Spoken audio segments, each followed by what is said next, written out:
He is not here. Rules are rules. 5 minutes, it was a standard break. You can take again. You can take again.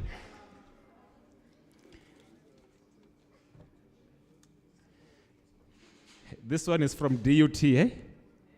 Ntutuko. Are you here? Oh.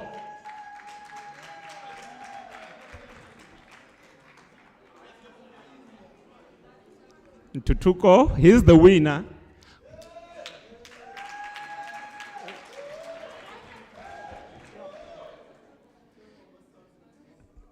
I think now most of the people are here. We are settled down.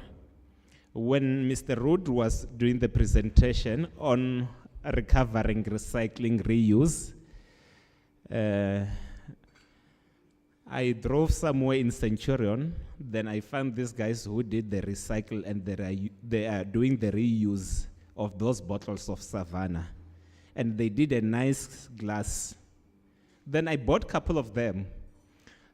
One day the pastor came to my house. I had to pour drink for him. The next speaker we are going to call on stage, none other than, he's not from far, he's from UP. He's a friend of mine, all the way from PE. Carlos, he's going to do the presentation on the evacuation. Can we put our hands together for him? One question as you arrive to the stage. How is the monster? Very monsterish.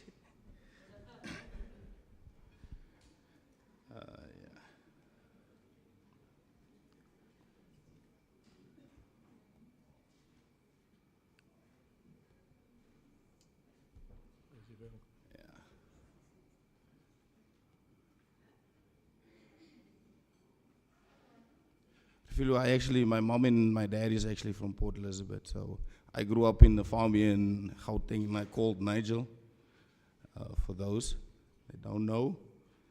But yeah, so I'm the fire coordinator for UP, and this is actually a white elephant in the room, because emergency evacuations on some of the varsities that I already visited. Some of you actually know me when I was doing training with you guys. And this is not actually being practiced on a year-to-year basis. And the legal liability aspect of this can be actually devastating as well. All right? There was an incident a couple of weeks ago, or a couple of months actually, where a student actually was sitting in his private race, and his gas bottle actually exploded. And now the evacuation that actually happened there was stampeding like nobody's business. And the student actually turned into a fatality because there was an explosion. The cylinder actually blevied, all right? A blevy is actually a boiling liquid, expanding vapor explosion. So if you sit in your house and you just hear a kaboom, and I told my wife that's an explosion, just 3 minutes after that, you hear sirens, etc. All right, so this is the elephant in the room. All right, like Tommy actually also talked about Section 8 and 14 of the Act, and then also National Building Regulation. So if you're in non-compliance with the National Building Regulation and Occupational Health and Safety Act, do you think you still be not liable in court of law if something actually goes wrong with regards to 2 acts that you are actually contravening? All right. So what does the law say with regards to emergency evacuation and the employee's responsibility? Every employer shall provide and maintain as far reasonably practical, and which means that word reasonably practical, I actually do not like that word. All right. A working environment that is safe and without risk to the health of his employees. Section 14A stipulates, you take reasonable care of the health and safety of himself. Safety starts with yourself. And the safety of others who may be affected by this acts or omissions. All right, so with regards to the environmental regulation for workplaces, Section 9, in order to expedite the evacuation of a workplace in case of fire, every employer shall ensure that every door of a room in which a person may present, or every door or passage or its staircases serve as a means of escape. For such rooms shall be kept clear and capable of being easily and rapidly opened from inside so as to ensure quick and easy evacuation. Section Part T, okay, in Part T in relation also with the National Building Regulation, Sandstand 400 Part T, general requirements. Any building shall be so designed, constructed, and equipped in case of fire, the protection of occupants or users, including persons with disabilities therein, ensure that the provisions is made for safe evacuations of such occupants. Now, Part S of the National Building Regulation, or Sandstand 400 Part S, we need to ask ourselves how far we actually are with regards to buildings that is actually not up to standard, to capacitate people that is physically challenged. Right. Ramps needs to be constructed in inaccessible places where people with wheelchairs actually have to work with. Right. A lot of people that is actually wheelchair bound are very reluctant even to actually make use of an emergency evacuation chair, because it can be a psychological barrier. That person already feel uncomfortable in his own skin because he cannot actually use his low extremities.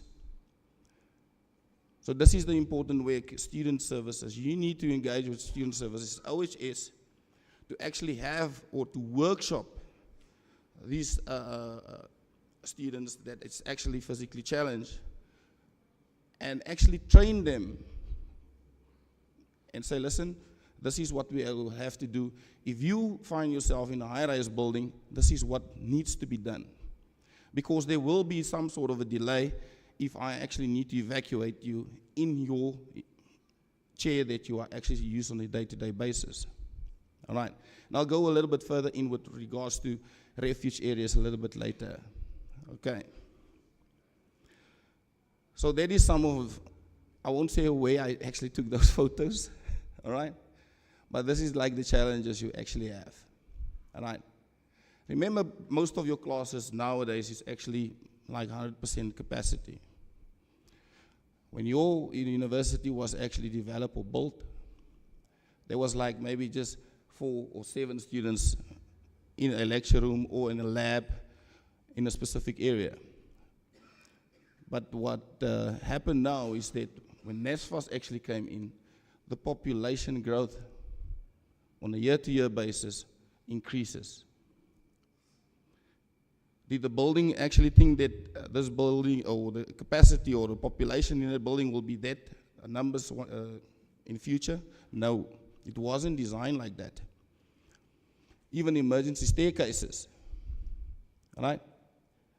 It's not sufficient, especially in races. We have like about 8 high-rise residential areas or residences. And it can only capacitate one person actually descending the stairs at a time, right?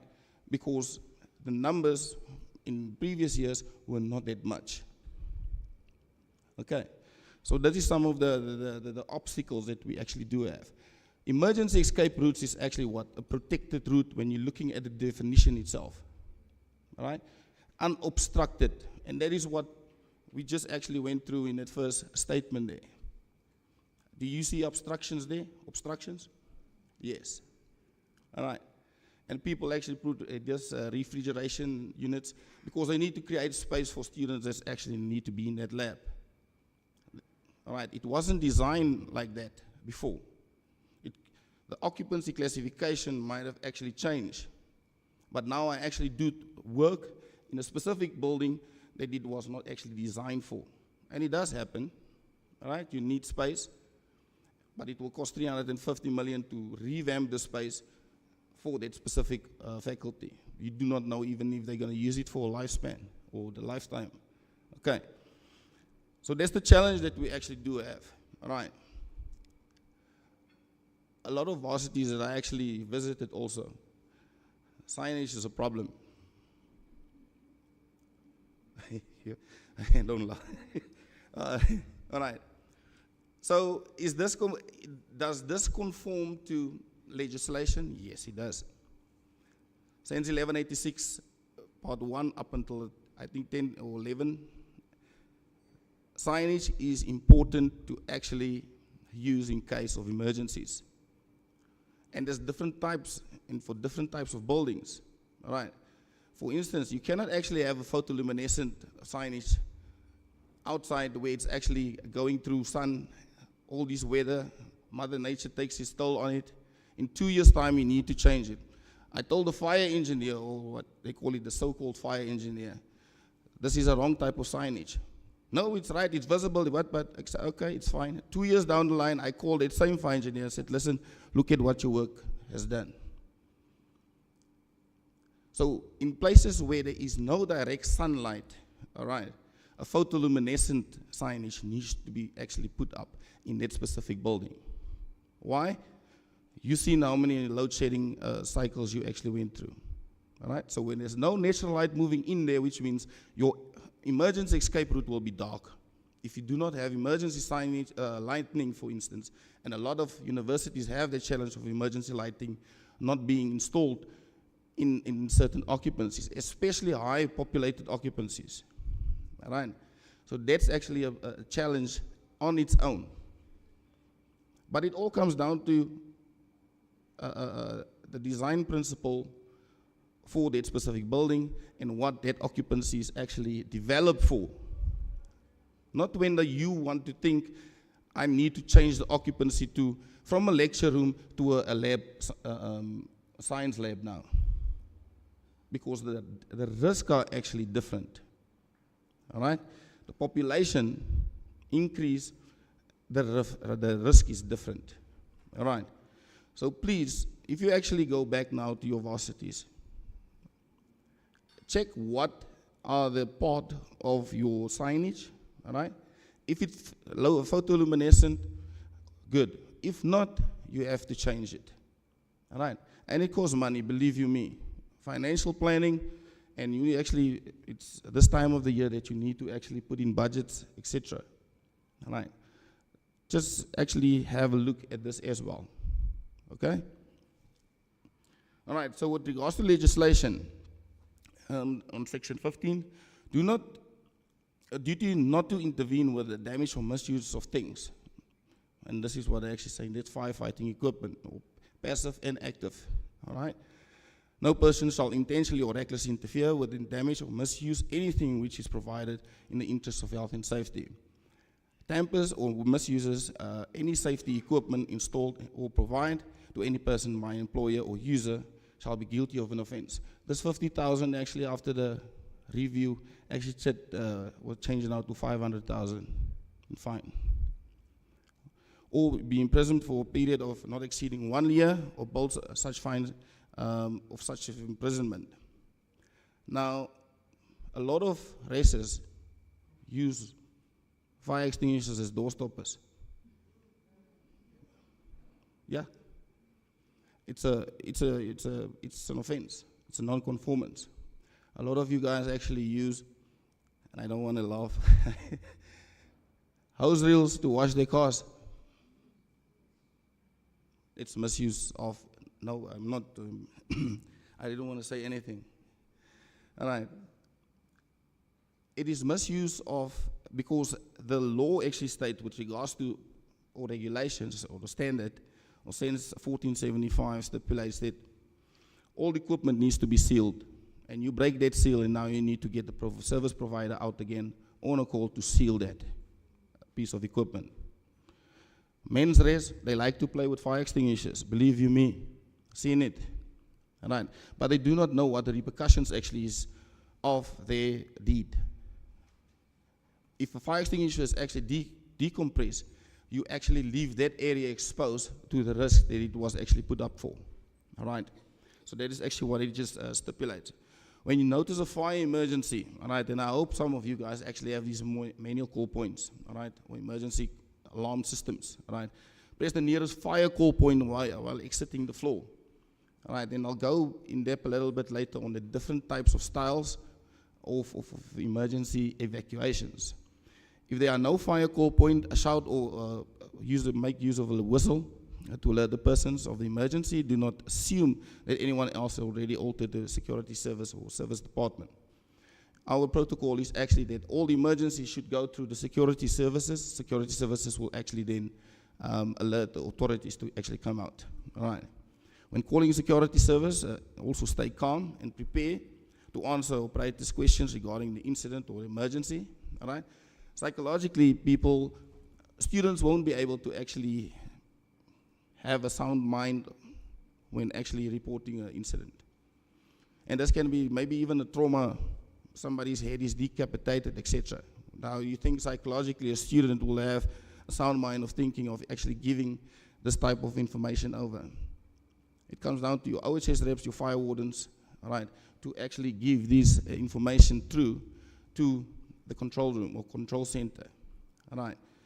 When calling, evacuate the building, then when you actually have activated the fire alarm, roles and responsibilities of the OHS rep in affected areas. I hope you guys actually started appoint fire wardens in your OHS committees. All right. I know Marsh actually came up with this thing with regards to emergency preparedness, also. But when I started in 2019, that was one of my goals actually to have people appointed as fire wardens. Because you have one OHS rep for a building, or if it's a high rise, you have maybe for every second floor, you have a OHS rep that is actually inspecting those areas for the monthly inspections or quarterly inspections. But the moment the fire actually happened, you think one person will actually handle about 170 people to evacuate. All right. So it's important for you actually, it's not a legal requirement with regards to the act. All right. They just say that emergency preparedness needs to be in place. But if you're looking at, for instance, like the Mining Health and Safety Act, that is a legal requirement, a legal appointment. All right. So it comes down to that it's actually like a insurance requirement. All right. So pre-emergency, and this is when you actually need to have pre-planned emergency evacuations. And you need to do this both for residences and academic buildings. The reason why I'm saying this is that there's a fire alarm going off. And there's lecturers that actually just put their laptops, fold up their laptops in the bag and leave. True story. All right? So at the end of the day, where's the accountability now? So if there's fire wardens, that fire wardens can assist the evacuation process. You understand? Rather than staff actually walking past you. And what you need to do also, if you do have internal OHS priority courses that you do, let every one of the staff go to fire training. I know it's boring. You don't know what fire actually do. We actually extended our fire program to include emergency evacuation, not just basic extinguisher handling, all right? Fire evacuation, use of hoses, use of emergency evacuation chairs, all right? Even uncontrolled fire, practical.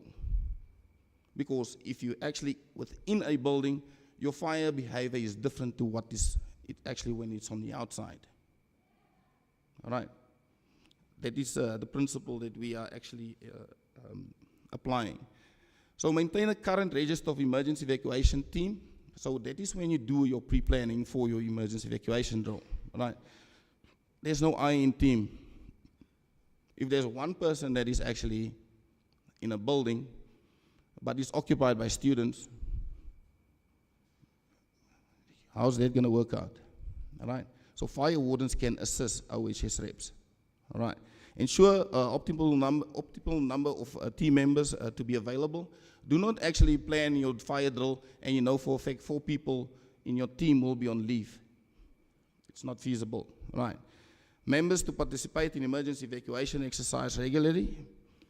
Communicate the OHS section with the OHS section on any changes, problems that may impact the effectiveness of the emergency evacuation procedure. I do have a sample of our emergency evacuation procedure, and that is actually in each and every building put up. So when you actually enter there, that is a notice that, okay, this is what's going to be happening in case of emergencies. There's medical incidences, there's bomb scares, etc., etc. And that is something that needs to be eye-catching for somebody like a student just to actually read up. Not like fully populated, etc., because they will lose concentration reading this type of document. All right. Attend training in emergency exercises is required. Ensure personal identification is available for the team. Use of high vest. We actually changed our fire warden colors of our reflectors is red, and then darker green for the first aiders, and lime green for our OHS reps. All right, so you can actually identify these types of people of importance or people of interest. All right, so specific responsibilities of the evacuation team. And this is where I actually made an example just of the HOR, which means the head of residence. All right, in this setup, I actually take a case of the residences itself. Activate the emergency response team, and this emergency response team would be all your HC members, the house committee members. I do not know if you guys actually have that structure where you guys find yourself. Activate the additional response. Evaluate the severity, potential impact, safety concerns, and response requirements. And that is, for instance, checking if an emergency escape door is actually functional. All right. There's so much security concerns on some of your varsity or races. My concern is safety. When you're looking at academic buildings, emergency evacuation or the emergency escape doors are chained up. Nobody, the equipment in there, we have to worry about. I don't worry about security. Those things are insured, isn't it? All of you paying insurance there, all of your varsities. Is a life loss better than actually having a computer or a laptop actually being stolen? But there's like 15 people that is actually behind their door, suffocated by smoke, dead, and maybe 2 or 3 or 4 laptops is still alive. Okay? Like I usually say in fire training, it's not the flames that kill people, it's smoke. All right? And you know how fast smoke accumulates in a passage, especially when there's no ventilation in that specific area. Some of your races do not have extraction or HVAC systems where these, which can aid clearing up toxic smoke or extracting it out of the building itself. All right. Okay, so coordinate and complete additional, confirm aspect at the site, including the need for PPE, source of ignition, visibility, environmental conditions. Why visibility? Just what I actually mentioned now. If you do not have extraction systems in place, visibility will be what? Obscured. Believe you me, I was in the fire service for a very long time. In a space of 15, 5, or even 10 seconds, if the smoke is actually building up, believe you me, you won't even be able to see your hand in front of your face. All right? So in our briefings, we also actually allude, or our training, people, life techniques in cases of fire. Go down on your hands and knees, crawl, all right? Test the door, how to test the door, all right? I'm also touching on that, yeah, okay. Not to open a door if it's too hot, if it's burning your hand. Because the moment that actually the physical dynamic and the chemistry dynamic of fire behavior, you can actually have a much more huge impact on the fire itself than you actually think you want to try and help somebody or even save yourself, all right? So coordinate, complete additional internal and external notifications, communicate the emergency response team as the situation demands. So you need to actually plan your incident or your emergency evacuation drill to see if there are any obstacles. Myself and Guy, for instance, when we actually go to night drills, because that's when the residents are actually full capacity. Do not actually target the residents that's actually during the daytime when there's 4 or 5 people. It doesn't make sense, all right? Floor sweepers or fire marshals from ACs assisting in implementing an effective emergency evacuation procedure, monitoring the adequacy of the fire risk control measures, escape route signage, fire equipment, alarms, etc. if it's working. Instruct occupants how to respond in the emergency evacuation, lead the emergency evacuation procedure on every floor area where you are responsible. That is actually making them sure that they actually close the doors and windows when they actually leave there, right? Get all your, how can I say, plan your own emergency plan, rescue plan. All right. What's the most important things you need to take with in cases if there is a fire inside your building? Laptop, keys, wallet. Not that plant your granny gave you, which is a cactus or whatever the case may be. Your girlfriend's picture, she might just leave you, or you might not make it out. All right. So a quick emergency response, personal for you. All right. Backpack, close proximity of your bed. Get my laptop. All right. Books and stuff, those can be bought. Your life comes first, all right? You cannot go and buy another me. I know I have a twin brother, identical, all right? But we are not the same. Yeah, we look the same, but characteristically, you do not, okay? All right, so instruct occupants how to respond to emergencies, lead the emergency evacuation procedure and floor and area where you are responsible, assist all occupants where you may be physically challenged during the emergency evacuation. Now, that is the important part with regards to races. You cannot allocate somebody that is wheelchair bound on the 7th floor or the 3rd floor. Close as possible to ground floor, 1st floor, all right? And then in case some of your races, our races actually do, these high ones actually have a fireman's lift, all right? We went to go and check a private race the other day, an isolated emergency lift for firefighting and vertical evacuation for people that is actually disabled. Brilliant. Okay, so yeah. Raise awareness with the occupants about the fire hazards that exist in the environment itself. Specific responsibilities of the evacuation team.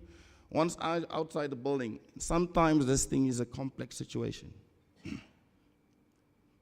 I have my chairperson here from EBIT. Engineering 3 have a capacity of about 3,500 students with about 2 OHS reps there. Now, how do you do that? That's why this fire warden appointments actually became important. All right? I don't even want to talk about an IT building. That one have a capacity of 4,500. That is just the lecture rooms and some of the IT labs that's actually in the building itself. Right, so collect head counts using list. Now you want to count 5,000 people or 3,000 people, it's a difficult situation, all right? Some students might not actually be there, but you need to account for them. How can you account when actual fire wardens can sweep each and every area before exiting, all right?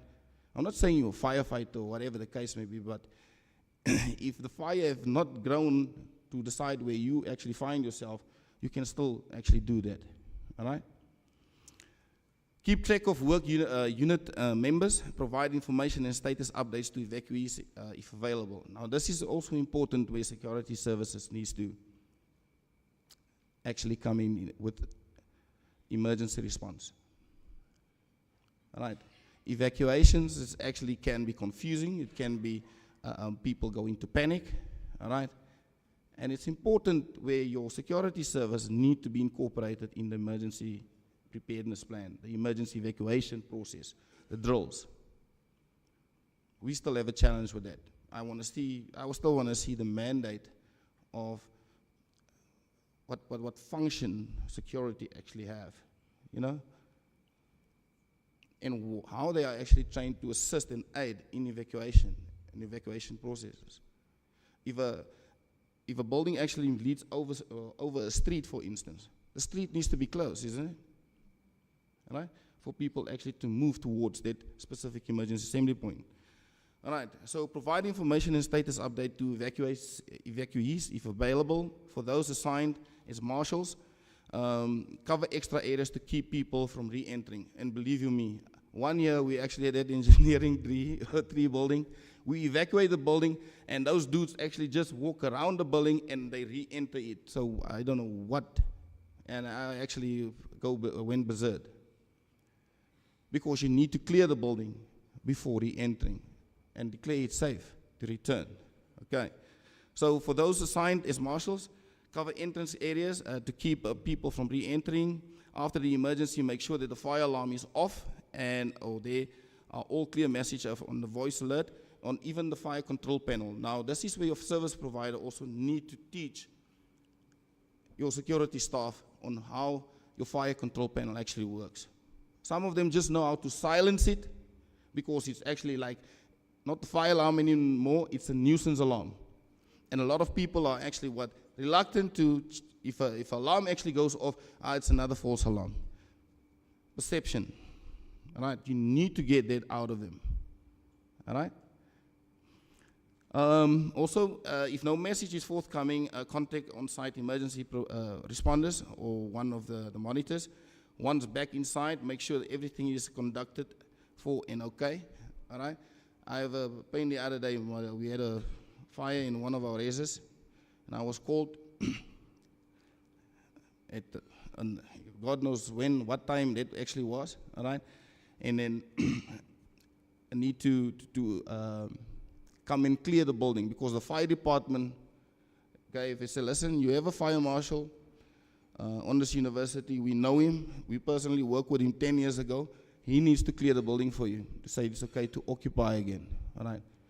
It's not nice staying up 3 o'clock anymore, all right? The age is kicking in.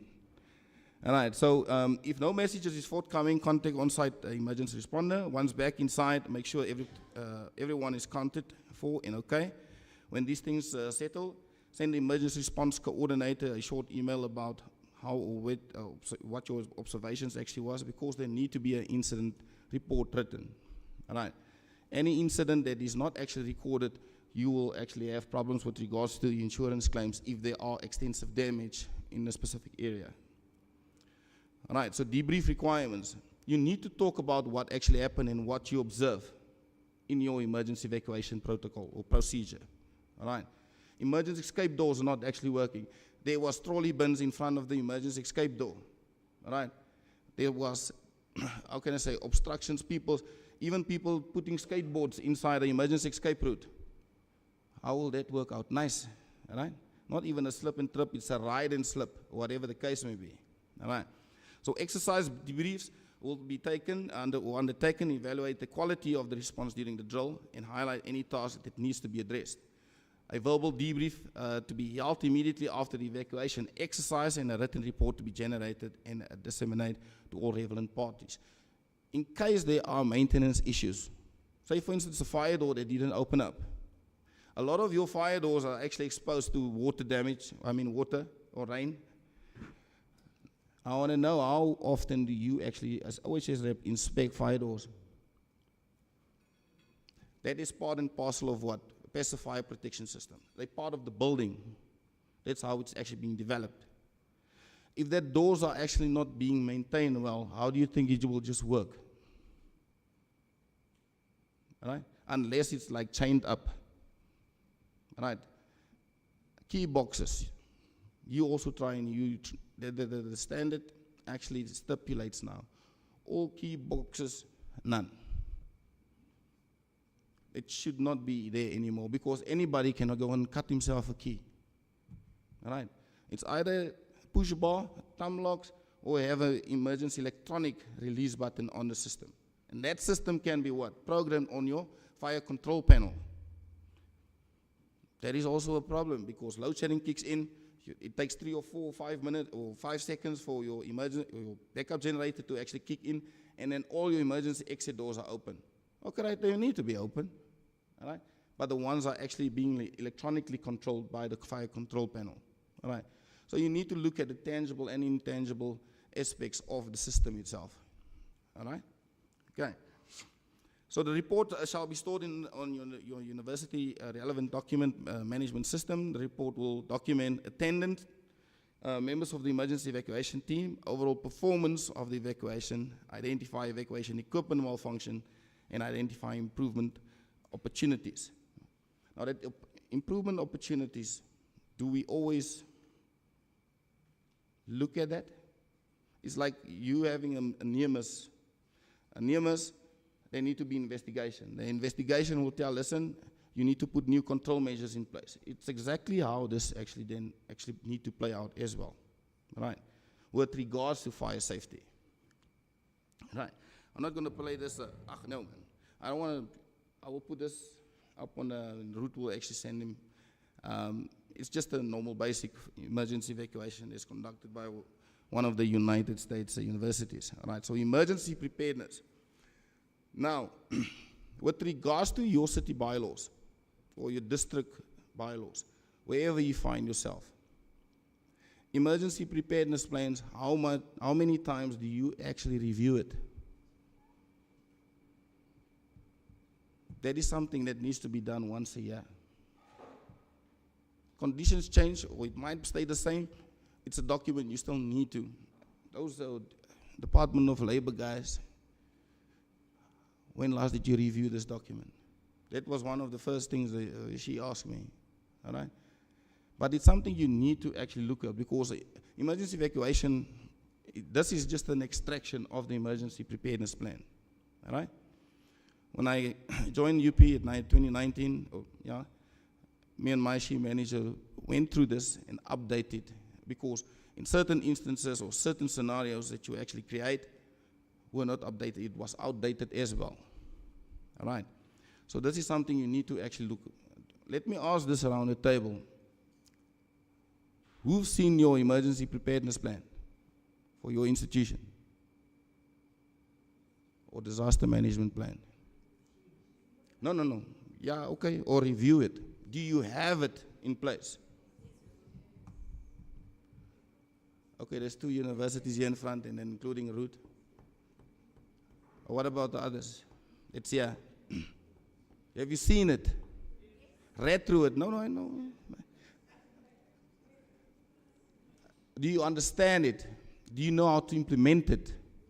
Do you know how to actually create awareness around it? Does the OHS committees actually know where to find a document on the intranet? You understand? So that's the important things we actually need to know. It's nothing having the plan in place, but nobody actually saw it, know how to implement it, and execute it. All right? It's like our constitution. All right? So prior to an emergency, be familiar with the building evacuation plan. All right? Stop. Bylaws require that you actually need to have floor plans strategically placed in a building, especially high-risk occupancy. It doesn't need, if you have employees of less than 25 people, you don't need to have it in that specific building. That's what the law actually says. That's stands for Part T. Just look in one of the annexes, you think I'm lying. All right. 25 people and less, all right, you don't need to have an emergency evacuation plan. But I still do it. You understand? If you do better than what the act or the standard is actually asking you, nobody's dead. All right? So, emergency evacuation floor plans, it's important. Some of you guys on your faculties have independent audits by certain departments. All right? Let me tell you this. Dove came to OP the other day, Honest Port, it's our veterinary faculty. The dot on the emergency evacuation plan wasn't put in the key to say, you are here. That was a finding. Yeah. Just because the dot that says I am here or you are here wasn't in the key, but you can actually see where the dot is actually on the evacuation plan. I had to redo it. All right? Okay, my mistake as well. I needed to see it there. Because that is actually leading the evacuee or the occupant of that building. Okay, I am here, I need to move towards that direction, etc. Know that alert signal, example, a fire alarm, voice alarm, and noise of a whistle, what we actually done now, and it's been there actually before I came, and we just expanded it, is to have a voice-over communication system that will actually irritate the hell out of you. All right? Let's say this is not a fire drill. Please evacuate the building. Even though it's a fire drill, all right? But you need to actually create that perception that it actually is a true reflection of what is actually happening, all right? So that can also be incorporated in your fire control panel and programmed. And whenever your fire alarm is actually activated, it will actually give you a voiceover and say, please, this is not a fire drill, please leave the building, etc. Know the evacuation routes for your building and floors. All right, now, something else actually came up with regards to legal liability training. When you have visitors, do you have safety induction for your visitors?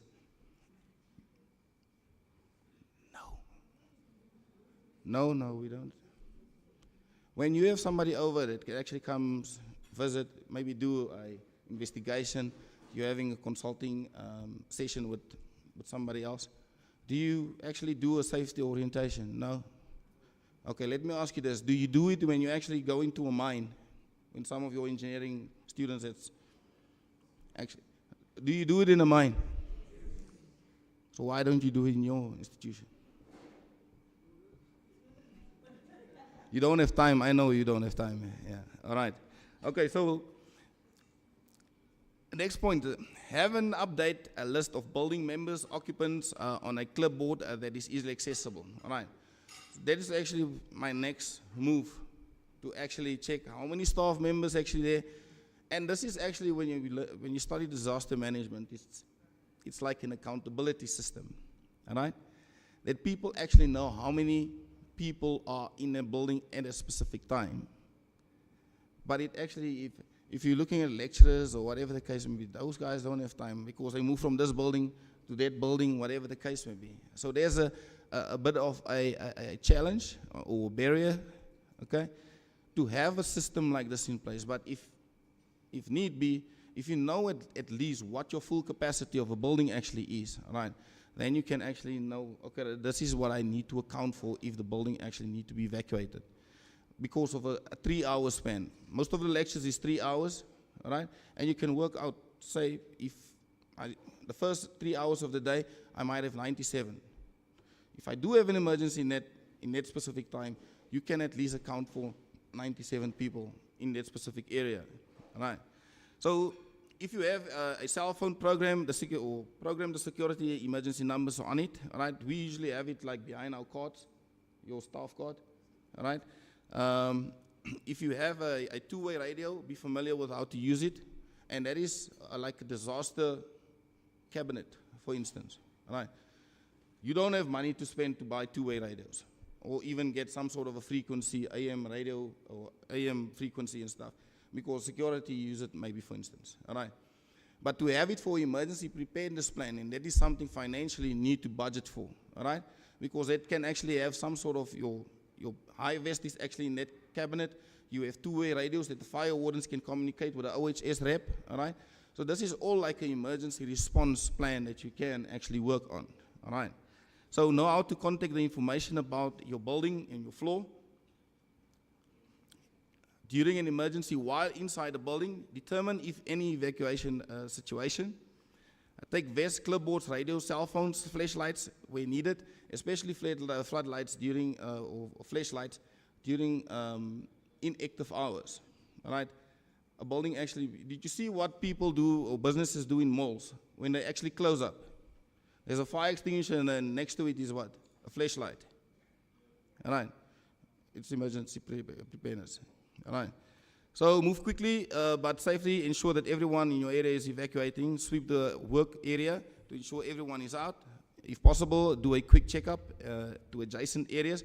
Why adjacent areas? Because if smoke travels, it can actually affect areas that's adjacent to that, all right? Especially when you have a high heat release fire inside that building, it can actually then transfer over towards the nearest available building. If possible, do a quick check in adjacent areas. Assist any people having difficulty exiting without compromising your own safety. close the doors when you're leaving. Right? So if you're trapped in a smoke or heat or fire situation, before you open up the door, feel the door with the back of your hand, and if the door warm to touch, do not attempt to open it because it can create what they call a backdraft.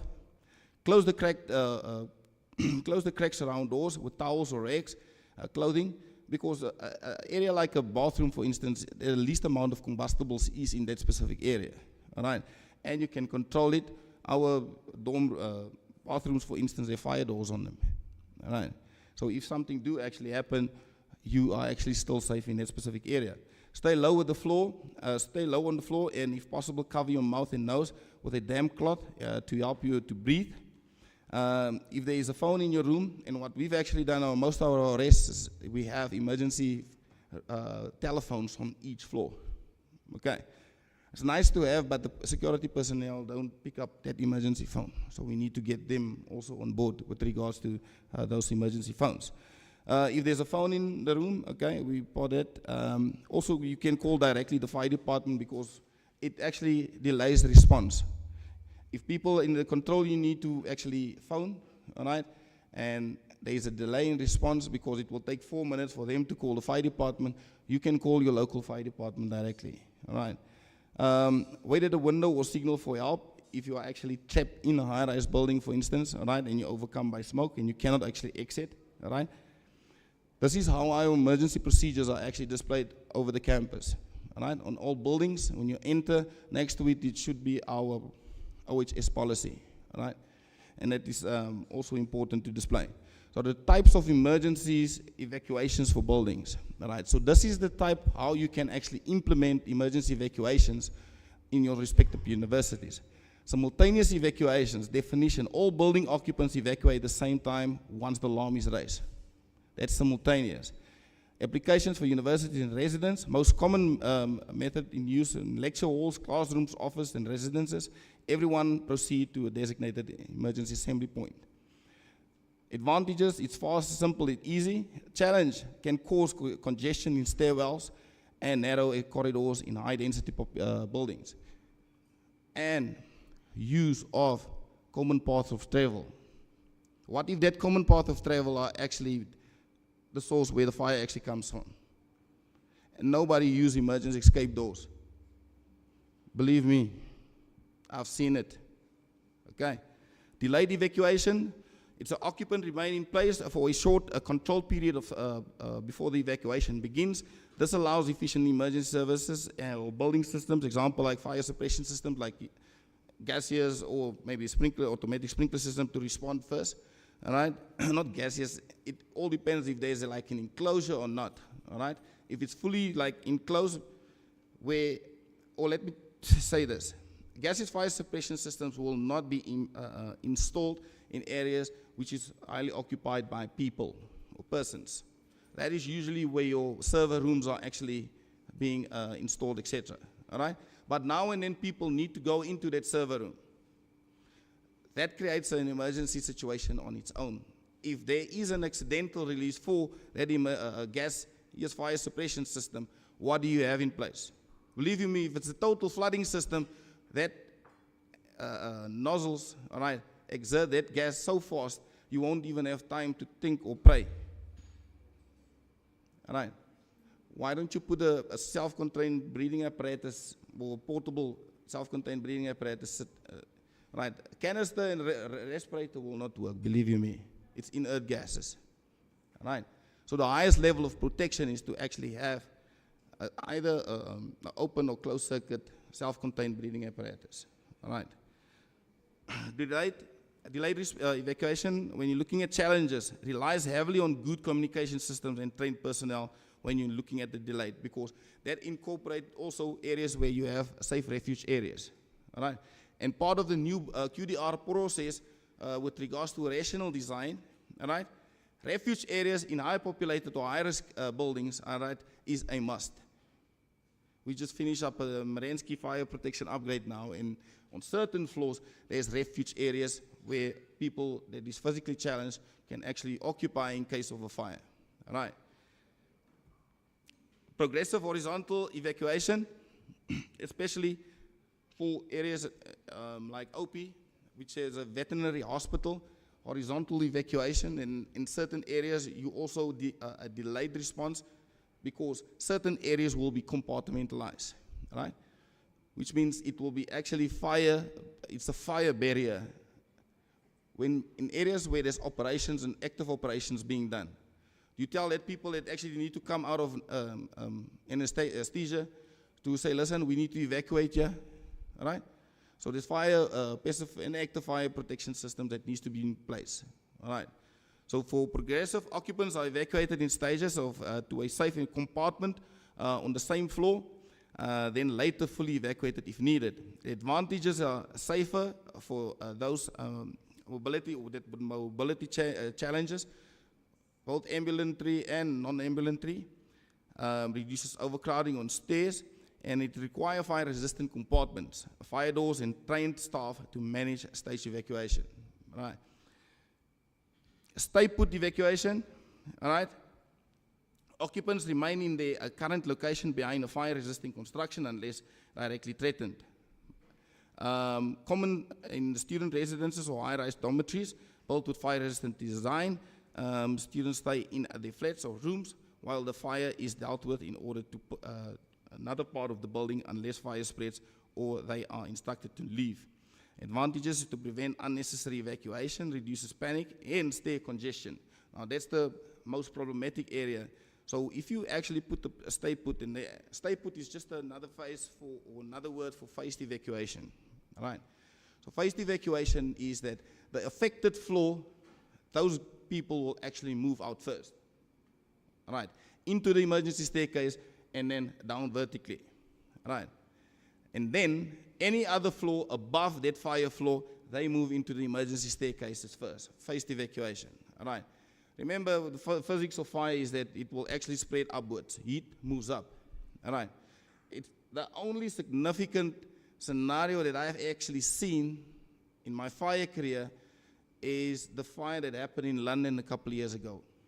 That was in 2017, all right? The reason for that is that the facades of the building that was actually redone was made out of combustible material. PVC, polystyrene, finishing. And that was in front of that block of flats. 78 people died. And that fire worked against physics. And that fire was moving downwards rather than up. Why? Because it's plastic, a polymer actually burns and it drips down. You see the physics behind it, all right? That floor that was actually above that was growing slowly, but every floor downwards were actually starting to burn because of finishing material that was actually used on the building itself, all right? So, yeah, challenges requires confidence in building fire safety design, and we have a problem and challenge with regards to our old buildings that we actually have. You need to actually go through some sort of a historic building commission or committee for you to do upgrades on your buildings now, if you do have plans for that, all right? But yeah, that is about it for me, all right? And remember, in the event of emergency, your personal safety is your most important concern. Remember, if in doubt, get out, all right? That was our fire philosophy. All right, thank you. Thank you so much. Before you leave the podium, there is a shout out from Cindy to say you did well. He's married to Cindy, by the way. Oh, that one. Please come and hand the gift. I had a challenge to call your name because of the name Relebohile. I'm a Sundance fan. So the name Relebohile once gave me some glucose.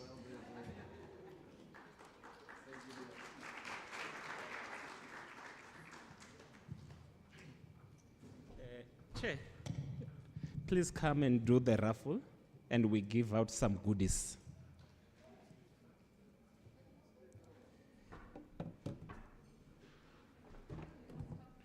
This must be vendor to vendor. If I don't win, we will do it until I get it. Choose mine, choose mine. The winner is Ropuara Murondi. The speaker who just presented now can come back. You are the one who won. Please come back. Here it is. It's audited.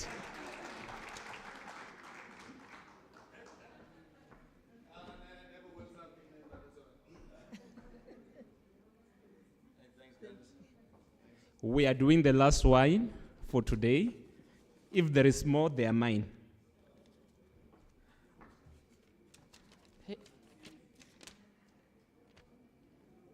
Michael.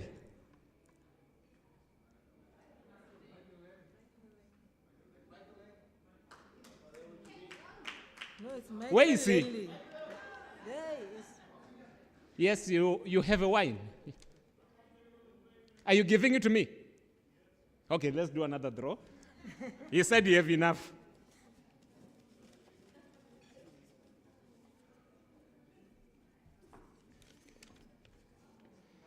Sipho gift Nkosi. UP, you are finishing the wines, eh? Give him. We are going to move with our program. As we are moving, I just want to share this quickly. During my lifetime, it was so tough for me to date. Reason behind, somewhere back, my girlfriend once asked me to buy her flowers. It was Valentine's. The Valentine's was on Monday. Then I had to be strategic. Funerals always take place on Saturday. Then on Sunday, because I didn't have money, I went to the graveyard, picked the flowers. They were so lovely. Then I gave them to my girlfriend. It's before I become an auditor. Then I just gave them to her. She fell in love with them. I was loved that day. She gave me all the hugs. You can imagine the kisses. Then it happened that she went home in the evening and she said, I forgot something. Then when she got home, she took out the note that is on the flowers. And it was written that we will always remember you. Rest in peace from the wife and the kids. Since that day, I never wanted Mujolo. Come on, ladies and gentlemen, can you put your hands together for me? At least I made it now. I have a proof. So, this program is structured in the way where it's interesting. We open with the male speaker, and we are closing with the female speaker. They are strategic, these guys. I'm going to call upon on podium to do, this one is very interesting, students living with disabilities. And they are normally not taken serious in our universities. And we have many that are coming in university. Then we felt it that is going to be good if we can call the prof, Dikele Dimatlo, to come and deal with this. And she's from here, UNISA, and then she produced almost 12 already doctorates. And I'm part of them, I think, but my name is still Rokwara Murondi. Ladies and gentlemen, can we acknowledge the last speaker with smile and big hands of applause?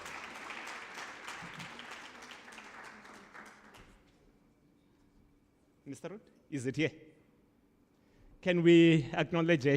We are in UNISA, she might chase us away.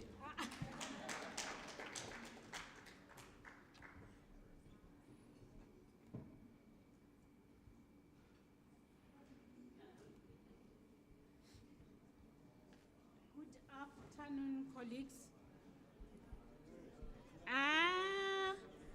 I know I'm standing between lunch and traveling, but please, good afternoon. How are you? I feel very blessed to present to the most important people at our universities. If people didn't tell you,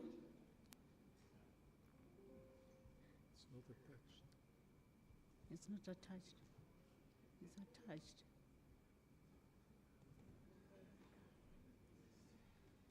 Vuyo, can-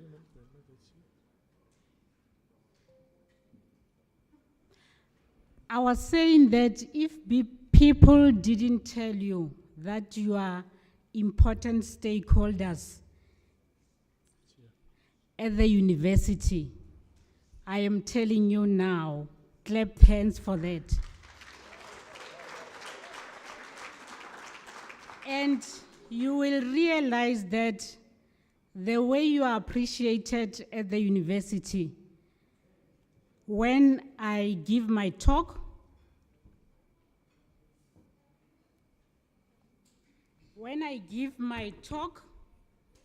on the topic OHS, Occupational Health and Safety for students with disabilities in higher institutions.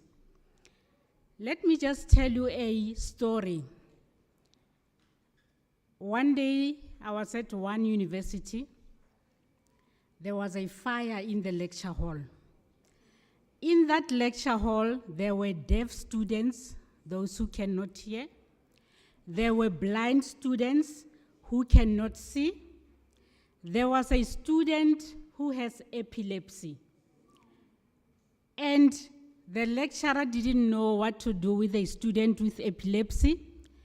Everyone was running for his life when the fire came. The deaf students couldn't hear what was happening. And students got injured, especially those with disabilities. So I'm very thankful to Mr. Ketani. When I proposed, I said, can I be on that program so that I make people, so that I make the health and safety officers aware that really the positions they are holding at our universities are very important. And this I realized when I started the project at UNISA. The project is improving resilience and promoting retention of students with disabilities. One can ask, because students with disabilities apply and register in their numbers, but at the end of the day, during graduation day, you see only one student graduating. And then we asked ourselves, what could be the problem? And then when we did our surveys with students with disabilities, they mentioned very important issues. Issues of inadequate accessibility, issues of inadequate laboratories, issues of inadequate websites. And we thought, no, let's meet the students halfway. Because we as UNISA, we are saying we accommodate all the students, whether you are having a disability and whether you are not having a disability. So as we run this project, we approached the occupational health and safety at our university, and they kindly gave us one of their officers to go and make awareness in all the regions. Can you clap hands for UNISA? So that is why I said to Mr. Makonde and Mrs. Nkuna that I am coming, even if I'm the last speaker, I am coming to that conference. I came back from Cape Town yesterday doing this same project. Then I said, even if I didn't sleep, I will come. So what do we do in this? What is the aim of the project? Is to improve resilience and promote retention of students with disabilities at UNISA. This we do by capacitating students and employees of UNISA about mobility and orientation. Some of the speakers were busy talking about mobility and orientation. This is the the position that is held at universities by the disability unit. If you go back to your university and ask them that, are you having an orientation and mobility specialist? I will explain the role that that person plays at the university.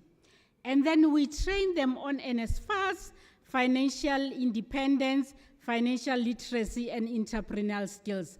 Our students tend to say that because they are coming from poor backgrounds, they are coming at the university for the first time, and you find that it's for the first time a student gets 6,000 in their account. And what happens when they get that money? It's a party. And then at the end of the day, that money is not used for its purpose. Yes. Then we have mental health and wellness workshops, where we are saying to the employees and the students of UNISA, there will be life happening even if you are a student. You will lose a parent, you will lose a mother, you will fail your modules, but how do you take care of your mental health and wellness? And then we teach them about learning management skills, learning management system. In UNISA, we use My UNISA or we use Moodle. At the other university, you will find that you have a learning management system, but you are different from us. And then we teach them about communication skills and self-advocacy. That is where we teach students with disabilities that if you see any hazardous situations in the campus, and you must report it to the safety officers. And then we teach them on study skills and time management and mentorship skills. So UNISA is very progressive. We are the first higher education institution in South Africa to establish a Department of Inclusive Education. Clap hands for that. In this department, we are committed to educating all professionals and non-professionals who interact and provide support to persons with and without disabilities. So if you want any training about disabilities, just look up on our website, you'll find our department there, and you'll find the relevant training that you need. We also do research and innovation and engage scholarship in promoting advocacy for inclusive education. Colleagues, we know that globally universities enroll students with disabilities, and no university is an exception. If you can tell me that at your university that you are working, there is no student with disability, I think you need to look further, because there is a student with disability. It can be a visible disability where you see a student walking on crutches, where you see a student on a wheelchair, but there are invisible disability like epilepsy, like autism, and those are very dangerous because people don't see it by the look of the eye. So there is no university that is dedicated for students with disabilities. As such, we are forced by the legislation and by the laws of the Republic of South Africa to accommodate those students at the universities. So the Constitution contains the right to basic education and the right to further education. No student must be turned back because we are saying we don't have facilities that can accommodate you. It's the responsibility of the university to make sure that because this student, he's dedicated, he went this far to come and study with us, what support mechanisms can we make for these students to access education? This is also in the SDG number 4, ensuring inclusive and equitable education for all. I repeat, all of us, we deserve to be educated, we deserve to learn if we have interest in learning. And the appropriate support must be given to us. But then, the appropriate support cannot be given to us if we are not self-advocating for ourselves or if we are not telling people what our needs are. There are many disabilities, and 2 people who are deaf will not require the same accommodation. 2 people who are blind will not require the same accommodation. But it depends on that person to say, I learn better when I'm given this gadget. I learn better when the class is this way.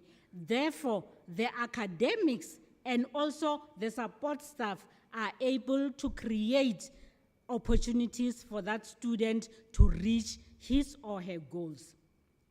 The white paper number 6 on inclusive education calls for higher education institutions to provide access and support students with disabilities.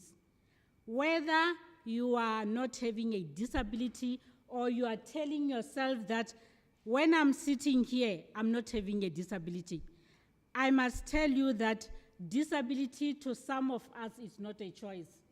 You are here today, you are not having a disability, but at the end of the day, you are driving a car, you are in an aeroplane, you are somewhere, and you get inside an accident. Then you will see that taking care, being appreciative of life. Because if you were fortunate enough to be alive, it means that you will need some accommodations. And if you are fortunate enough, you were a student, you came to the university and registered for your first year. In your first year, you are not having a disability. But in your second year, you encountered a disease, and then you couldn't see. How must people accommodate you? How must people be reasonable to you and your disability? And remember, then it becomes difficult for a person who was not born with a disability to be able to adjust to the environment, because you are not used to that environment. You are used to seeing, isn't it? You are used to hearing. And when you are not hearing now, it becomes a frustration to you. And you need people at the university who will understand. And I believe all the universities and the higher education institutions have their disability centers. We at UNISA, we have ACSUIT, where we refer our students to, and we work together with ACSUIT. So the agenda for inclusive education is equality and success for all. The white paper on post-secondary education mandates higher education institutions to increase access, to improve quality, to increase diversity, and student support. You will realize that in my talk, I always mention student support, because if you are a student and you don't get support, you are likely to drop out or you are likely not to finish your studies. All of us, we are sitting here because our universities are having students. If we don't have students at our universities, our jobs are not there. And if we are not making sure that those students who are at our universities are catered for, then we are shooting ourselves in the foot, because they might say, you, the OHS officer, your work is finished because you are not doing anything. Can you see? They can say, you are a professor, but there is no students who are registering for your module. Then they will say, we retrench you. So we must be careful of how we are supporting our students. So 1 in 4 people can be born with a disability. Others acquire disability later in life. That is what I said before, that it can be because of diseases, it can be because of accident or any other thing that you can think of. But then, appropriate support needs to be catered for the student or even the employee who discovered that I am not able to do something that is related to work. Now, occupational health and safety for students with disabilities, we mean create enabling environments for these students to thrive. Yes, we agree they are having a disability, but are we creating an environment for these students to thrive? Are our laboratory accessible?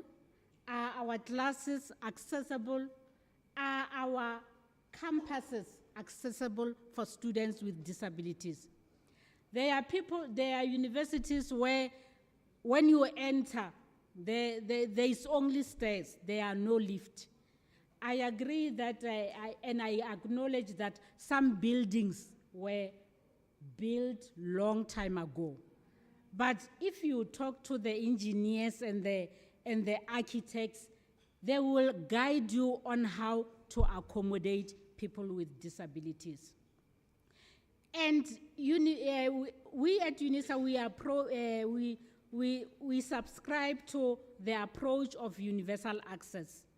We are saying, even if you don't have a disability, there are people who don't have disabilities, but their body is too big, and they are not able to climb the stairs.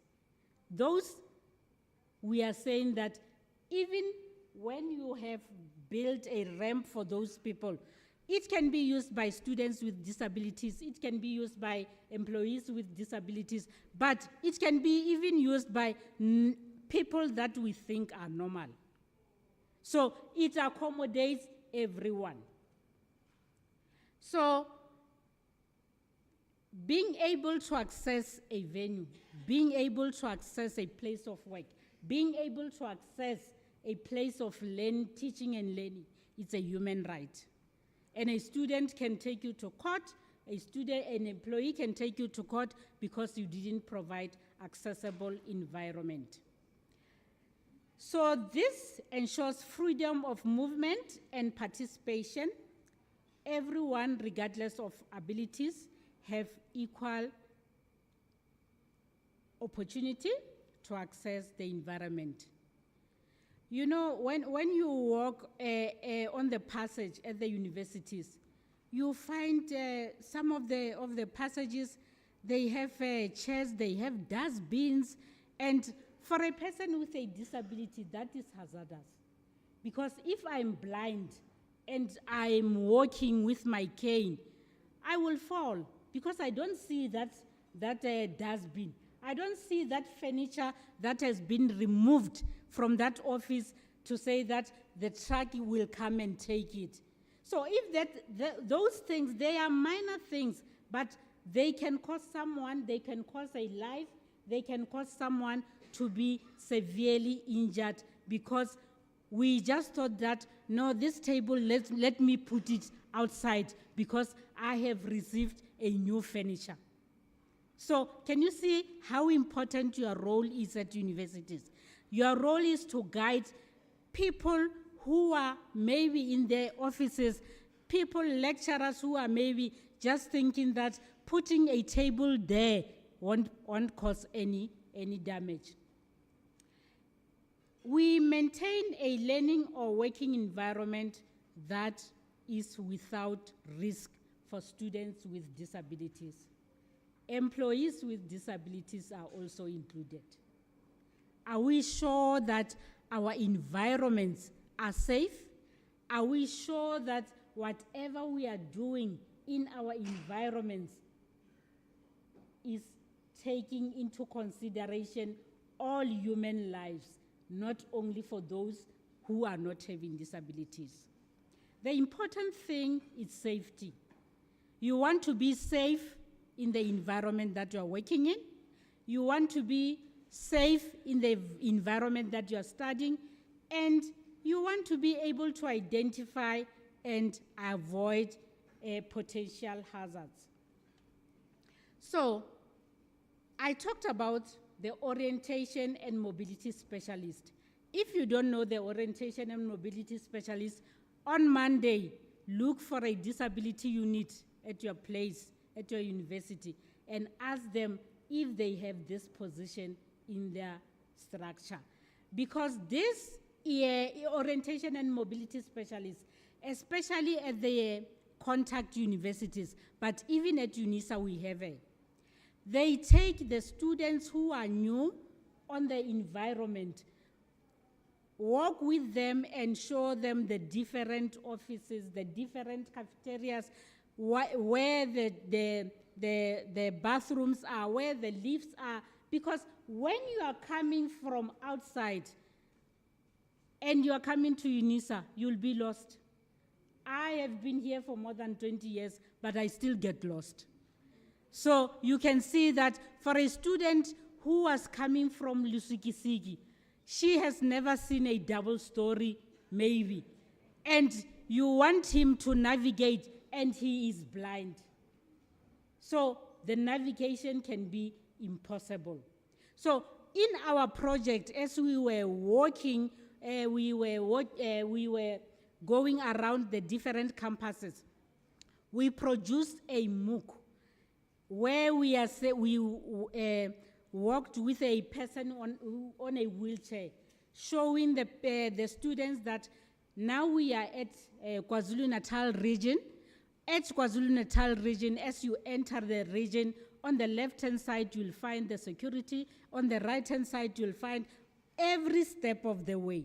Then when the students think of registering with UNISA, they click there on my UNISA, and they can see that at this region, these things are available. At this region, these things are available. And I think most of the university, you can do that at your campuses, so that students with disabilities, because they cannot see, because they are on wheelchairs, then when they come to your campuses, they are truly know what is happening at that campus. So that way, it reduces anxiety, increased independence. No one wants to be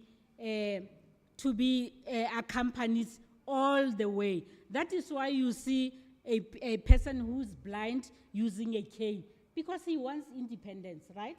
And even for a student at the contact university, it's even worse, because they are in their teenage years and they want to date. And if I want to date and I must also go with my friend to a date, you see that it's a problem. But yeah, if we think it that way, then we are able to say a student with a disability can be independent, can use a cane and walk on the road alone, and that requires him to be trained or her to be trained on mobility and orientation. And what I'm thinking, the strategies that I'm thinking that of suggesting to you as occupational health and safety is that during the orientation sessions, when the university opens, ask the person who's organizing that, can I have a slot there? So that I teach the new students about occupational health and safety. By doing that, you have already covered the whole university, the whole first year students, because you were there in the orientation session and they know where to find you. You know, at some university, you go there, you don't even know where the Office of Occupational Health and Safety is. And you start to wonder, are these people here or what? But you may find that students at your universities, they don't even know that you exist. How do you make yourself visible? How do you make yourself visible to the students with disabilities and those without disabilities. Because if you don't stand up and say, I want to speak at that conference, they won't give you a platform. So this is for you to make awareness to the students so that they can follow procedure. In the case of emergency, I'm thinking when that fire erupted at that lecture hall, everyone was thinking about himself, right? Even in the aeroplane bar, they say, help yourself first before you can help your neighbor again. Yes. So people were thinking about themselves first. I'm going to burn. I must run for my life. But the person who's deaf doesn't even understand. Maybe he just thinks that you are dancing and you are busy running. So self-advocacy is important for students with disabilities because we teach our students with disabilities self-advocacy at UNISA. They know that there is OHS, and when I'm not safe, I must report why I'm not safe, and the OHS will help me. So you can do that also at your universities. So inclusivity in higher education is very important because we are looking at it holistically. We are not saying we are just teaching the students. We teach a whole human being. When a human being is not feeling safe at the campus, will he learn? No, he won't learn. When a human being is feeling hungry, a student come to class without eating, will he grasp what the lecturer is saying? Then that way, inclusive education says we must invest in holistical approach. And we must invest in making collaboration as we are working at universities. Counseling center must not be there, not knowing what you are doing this side. There is the section of what, and you don't even know how these departments communicate to each other. And at the end of the day, you find that you are doing the same thing. We are all at the university because we want students to be successful. And how do we assist each other so that we assist the students to be to learn effectively? So these are the some of the challenges. I didn't write all of them that the students mentioned on the survey that we conducted. They said inadequate accessibility is a problem. Some students said, you know, I attended one lecture, but because it was inaccessible and I tried to get help, I didn't get help. I deregistered. They deregister, and because UNISA is offering classes online, they come to UNISA. So if you're not careful, so all students with disabilities will run away from you because you don't offer appropriate support. And we don't need to have, we are not in competition. We are saying, let's help each other and advise each other on the strategies that can work. Some of them said inaccessible classrooms and registration. You know, I was touched by one student who said, you know, I went to the registration office to register. But immediately they see me coming inside that door. They say, you are a product, you are a client of a person who's working in disability unit. And that student said, it was painful because I didn't need anything to do with a disability. I just wanted to change my address. Can you see? Can you see how we hurt people? She said, the officer on that table said, I can't talk to you. You must go to the disability unit.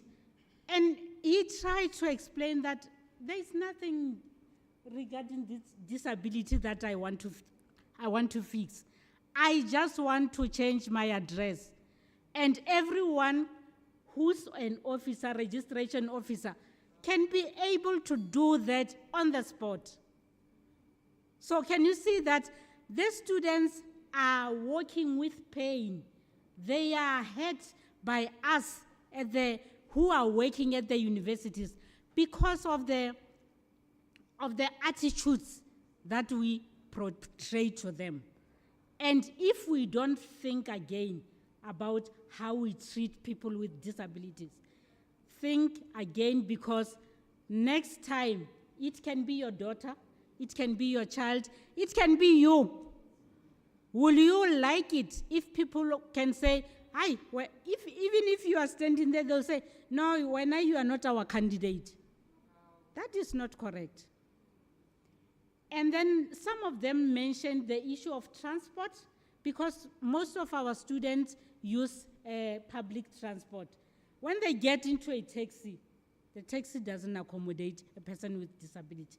The taxi is high, there's a lot of issues that they are dealing with. And at the end of the day, these students or these employees end up being isolated. They are isolated because they are a minority of people with disabilities, and no one takes care of their needs. Just imagine in your institution when you prepare for a freshers' ball. You prepare for a freshers' ball, you prepare for all the students, but you don't think of those students with disabilities. Where are they going to use the bathrooms? Will they be able to dance when the others are dancing? Even if I'm dancing seated down, I'm enjoying the moment. I must be accommodated. I am a student. I need equal access. So next year, when you are planning your bashes, think about the student with disabilities. Did we procure the ablution facilities that will accommodate them? Did we procure the stage that will accommodate them? And all those things you must think about. Otherwise, we are leaving these students at home to be isolated. And when you are isolated, you don't mingle with people. You are angry, you are frustrated. That is why people say people with disabilities, they are stubborn. Because they have been crying for help. These students have been crying for help since primary school. They are forcing themselves. Why are they forcing themselves while they have the right to live in this world? What are we doing to the people with disabilities? So, higher education institutions can be overwhelming, especially for the students who are on undergraduate programs. Such students might not be aware of the service. Hence, I said it's important for you as safety officers to go to the orientation sessions and say, "Can I have a slot?" Even if they can give you 15 minutes, do your best. So some people don't care for the student with disabilities because they don't have the information. Some are not doing it intentionally. But you are here now, you have the information. Go and spread the information when you go back to your university.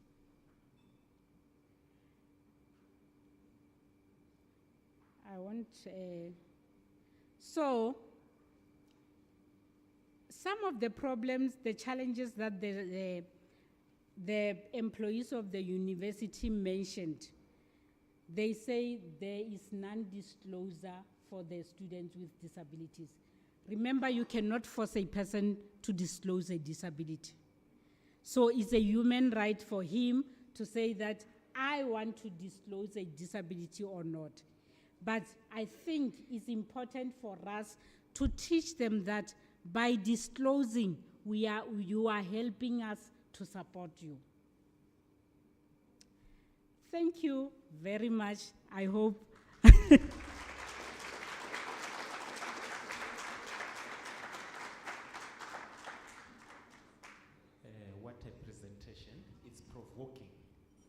I wish we can have continuation on this. Most of the universities, we are behind. UNISA is breaking. They will come to UNISA. Cynthia, please come to the podium and do the honor. They will come to UNISA. We are in UNISA by force today. Thank you. They just requested me that you stand properly. They are taking you with iPhone 16. Thank you.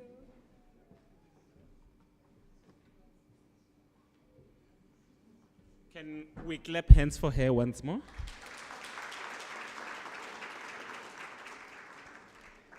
We are almost at the end of our program. There is 2 remarks that I just want to pass as I step down. My data are depleted for the day. You know, I went through a lot, but I want to close with few remarks. The first one is to say, what footprint do you leave behind after attending Shecasa 2025? Is just a tick box, it's okay, or is there any footprint that you are going to leave in your university? One of my colleagues, Mema Bungu, always say, I will keep reminding people to do their job because of, in the event of accident, that's where people think about her. But when things are fine, there can be projects that will be done and she's not included. But she reminds people to say that, follow the procedure. So in your environment, are you tired to remind people? And if you are tired, what footprint are you leaving behind? The last speaker say, one day is going to be your child. If it was your child, were you going to be happy? So this is provoking. If you had a child who has a disability, are you happy about the facility or the services that you're offering in your institution? Until it hits home, you will never take it serious. But let's go and take it serious, as in like it's our own kids. The other part that I want to leave you with, which way are you taking? Are you bringing solutions or trouble? We might be the she officers, but we might be the one creating the problems in our universities. I hope that we learn from one another and we are going to make sure that we produce a well-rounded and well-grounded students, and we are going to make our environment to be accessible. Ladies and gentlemen, if I happen to offend you during this time when I was running program, I can do it again if you invite me. And one thing that I want to close with, you guys, you were a lovely audience. You respected me from day one until now. I am very young, but you allow me to be taller than everyone in this house. You listen to me when I say keep quiet, you kept quiet. With that said, I go by the name of Ropiwa Ronald Ramulondi, RNR, that's a rep. Leshonolo, please come to the stage as I go down.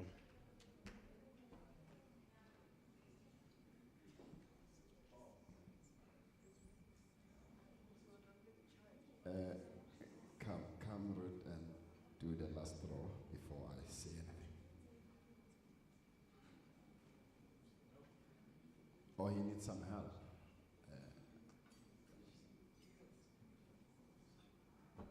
He needs some help.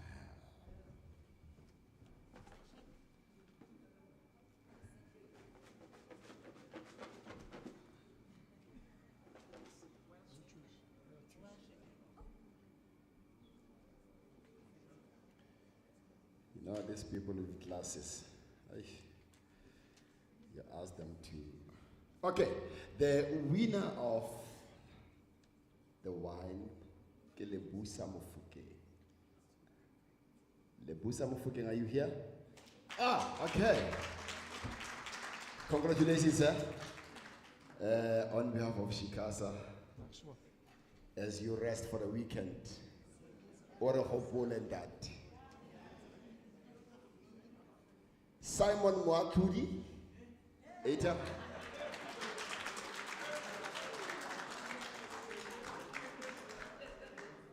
I have a problem that the people that are receiving these wines, hey, they were dancing yesterday. You should have seen that. Jesse Zondo. That's why. Even yesterday she was this noisy.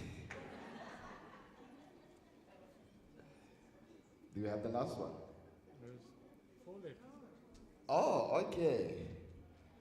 If I don't get one, then it means Vele. Tulani, University of the Province, UKZN. I say, put a pano in Levan. Si shay pano in myself. No, now I have a problem. But nevertheless, there's nothing I can do. I just have to read. Nkomiseni mavungu.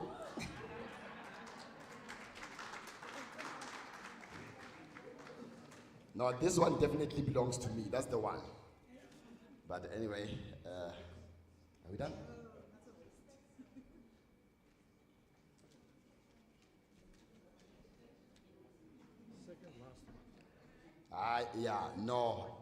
As I said, no.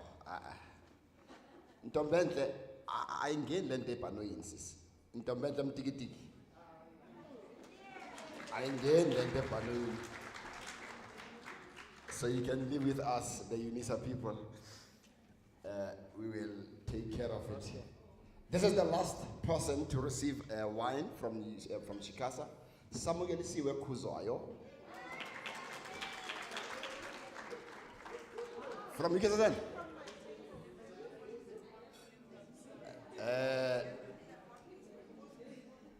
All the people who receive the wines, they need to declare it. They need to declare. Ladies and gentlemen, clap hands for yourselves, please, if you may.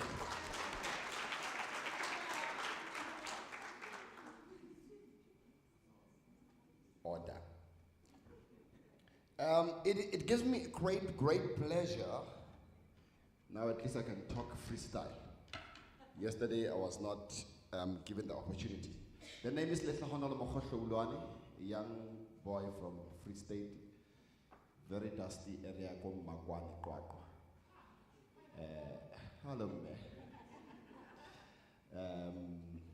but I am now a Zotu.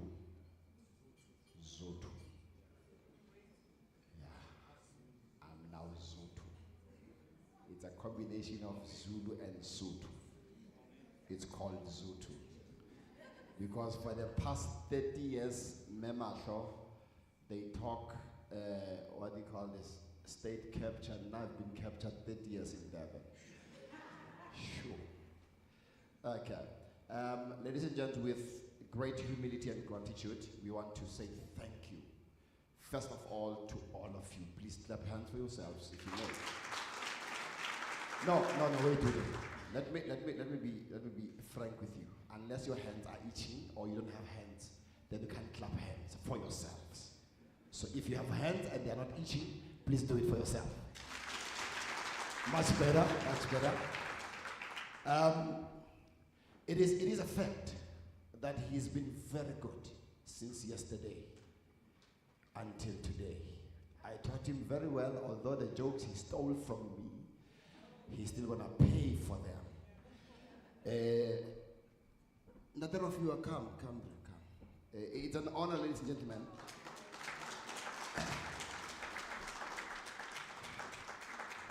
Thank you, sir. Thank you. No words will ever say how much it means that you have driven or piloted this ship. Was it a ship or aeroplane or a car? Okay. But we want to say on behalf of Shecasa, Quantum, then you must have offended them. Yeah, now we know who you offended. Dada, thank you so much. We really appreciate your great heart. One more applause for Dr. Ramolodi. You must declare it. Otherwise, I get more TUT, you can send it back to Devon, right? Yeah, the last, thank you to UNISA. No, not the last. Memato, I don't know what this man is saying when he says we are forced to UNISA, but we will talk later about that. But we want to say thank you to UNISA. You gave us Metsolo Fellow to steer the whole conference from when we started announcing that we are coming to UNISA. And here we are today. Okay, Metsolo Fellow. Where is she? She's busy. Please pass our gratitude, our word of gratitude to her, because had it not been for her hard work, we can be hard. I can be hard. And I can be messed up and be messy. But she's one of the people, I'm phoning on the article, you know what? It was resolved in a meeting. Go tell them that it's a meeting resolution. Let her stop it. And then she will go down and then come back. We want to say thank you to Solofelo for having assisted UNISA that we are here today. All other problems that we've had throughout the journey were packaged in the journey. And we are dealing with them as and when. But we are really grateful. Clap hands for Solofelo in her absence. Thank you. And to the entire UNISA staff, Dr. Makonde, for your leadership, sir. We really want to say thank you, Dr. Makonde, please.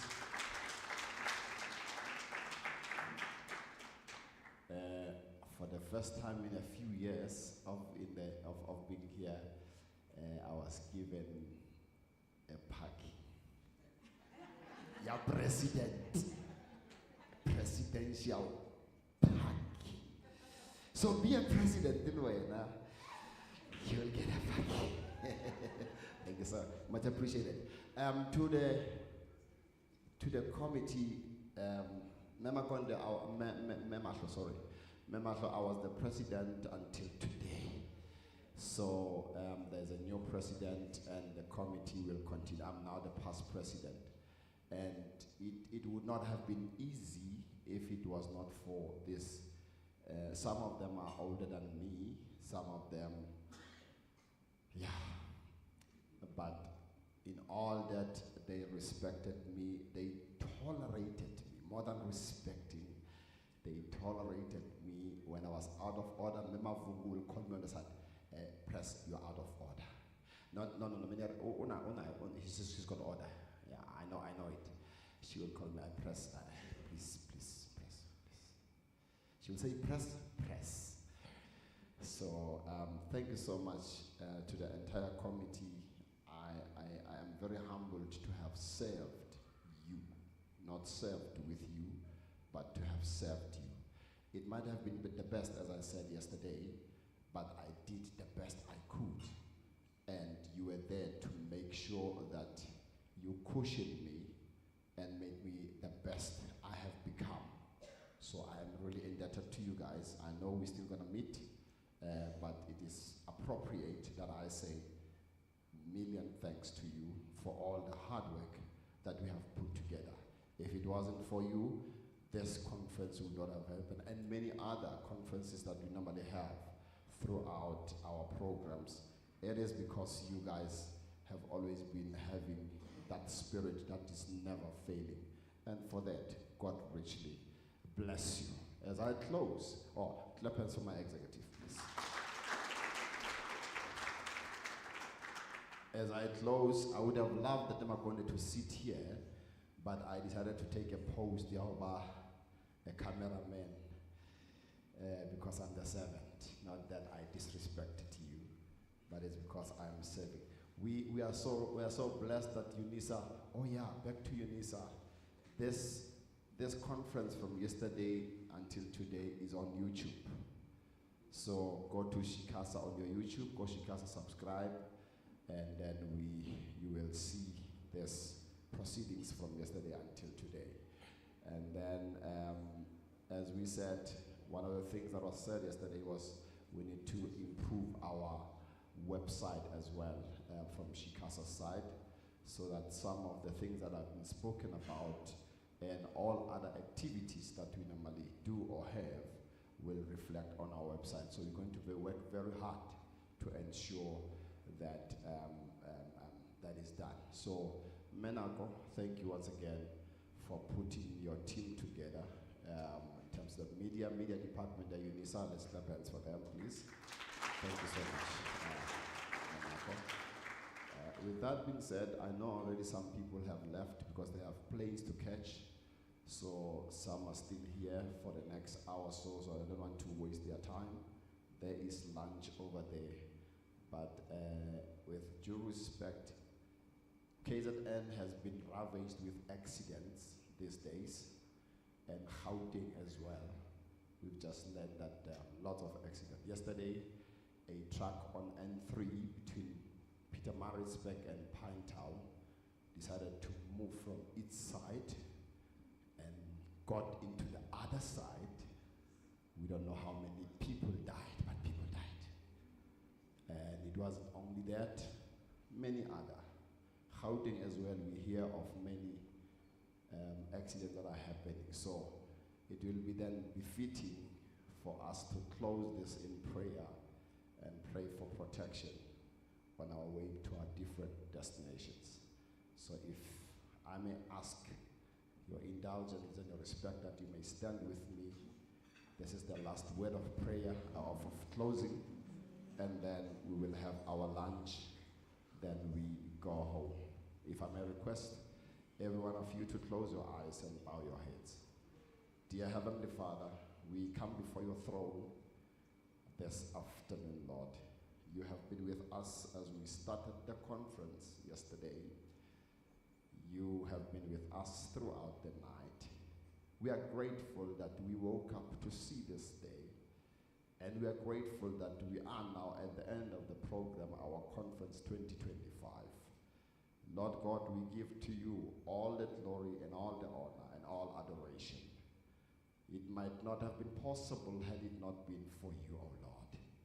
We thank you for everyone who participated, from our speakers yesterday and today. I pray your blessing upon each and every one of them.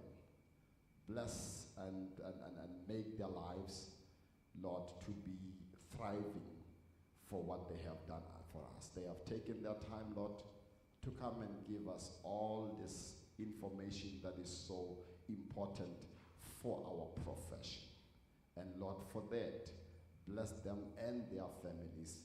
Bless them and their careers. Bless them and their companies. In the precious name of Jesus. Father, I pray for each and every delegate today that have come to this place. We come from far and near. And Lord, you have always protected us. We thank you that some of us are driving back, some of us are flying back home. But Lord, we thank you that your protection is upon us. It's on our heads, on our feet, and on our side. Everywhere we go, we see your grace. We want to thank you. We give you glory, we give you honor. Even as we are about to partake, Lord, in the meals, we thank you that we will never get sick, no poisoning in that food. We thank you that we will never be fat as we indulge in that food. We thank you that the food gives us refreshing in our bodies. We give you honor, glory, and adoration. In Jesus' name we pray. Amen. God bless you. We love you. Lunch is served. And as we go home, God bless you and protect you.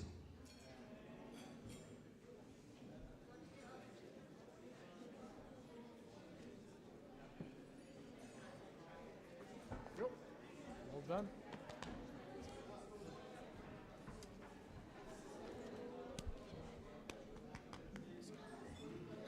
I haven't received any gift, any USB, and since yesterday and today. I think I'm the only one. You registered it? Huh? You registered? I'm working with Maurice. Yeah.